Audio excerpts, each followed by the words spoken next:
As president, I can put no other consideration before the well-being of American citizens. The Paris Climate Accord is simply the latest example of Washington entering into an agreement that disadvantages the United States. Welcome to the Journal Editorial Report. I'm Paul Gigot. That was President Donald Trump Thursday announcing that the United States would withdraw from the Paris Climate Accord, making good on a central promise of his 2016 campaign. The long-awaited decision seen as a major blow to President Obama's legacy.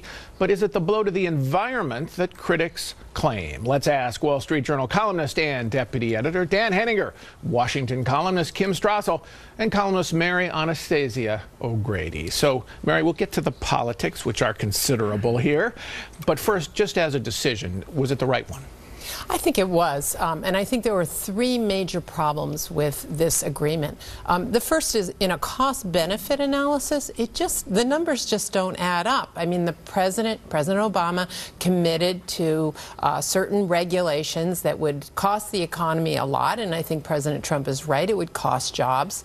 But the payoff was very small in its projection and not enough, really, to make the cost worthwhile. There was also a huge money transfer of $3 billion that was supposed to go to a United Nations Green Fund, and we know that we'd never see that money again. Right. So Dan, the argument, though, for staying in, I mean, there was a lot of pressure here. Okay, the business community, a lot of businesses really wanted him to stay in because they'd begun to think that this is good politics for them. Marketing, that's right.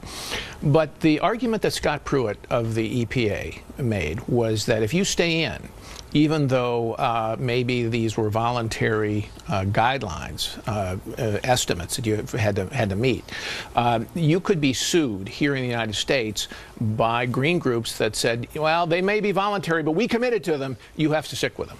Well, exactly right, which is to say that the agreement, which was voluntary, has no common metrics to evaluate it.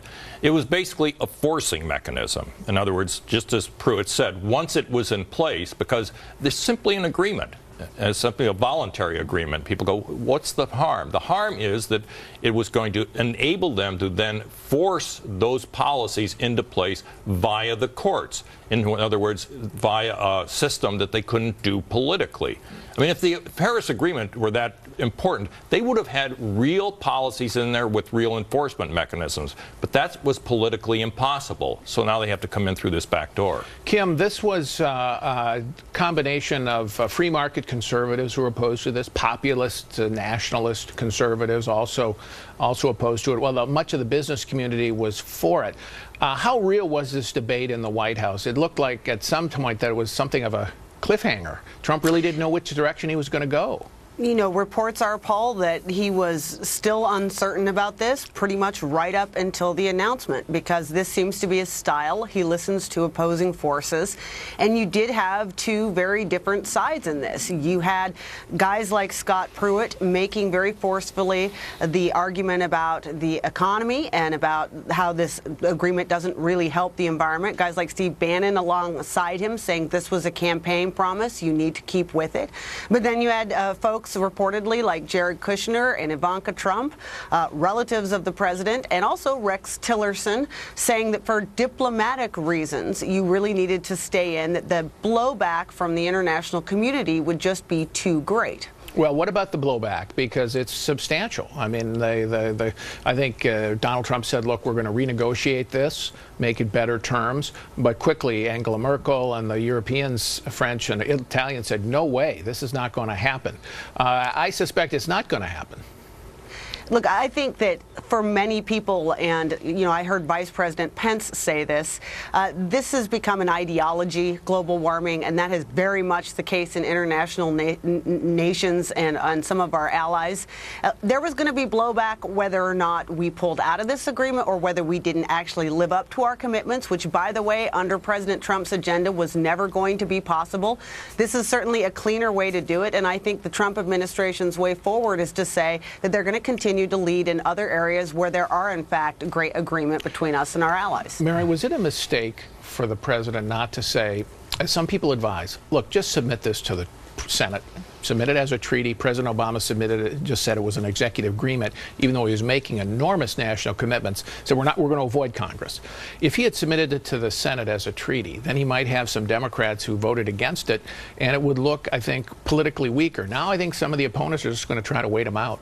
Yeah, I think it would have been better if he did submit it to the Senate, but it's also a lesson for President Obama and the left in this country that if you're going to try to circumvent the democratic process, this is the kind of thing you're going to have to live with, because the next president who comes along can reverse what you did. So, President Obama used that kind of, executive power in a way that I think really goes against what this country and the Constitution stand for.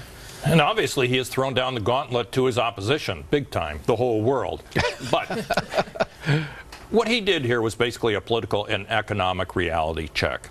He's described the industries, paper, transportation, oil, steel, where jobs would be lost. And it's not as though the Democrats are unaware of that. Barack Obama constantly, and Hillary Clinton in her campaign, would talk about all the good jobs that are going to be created by people making solar panels.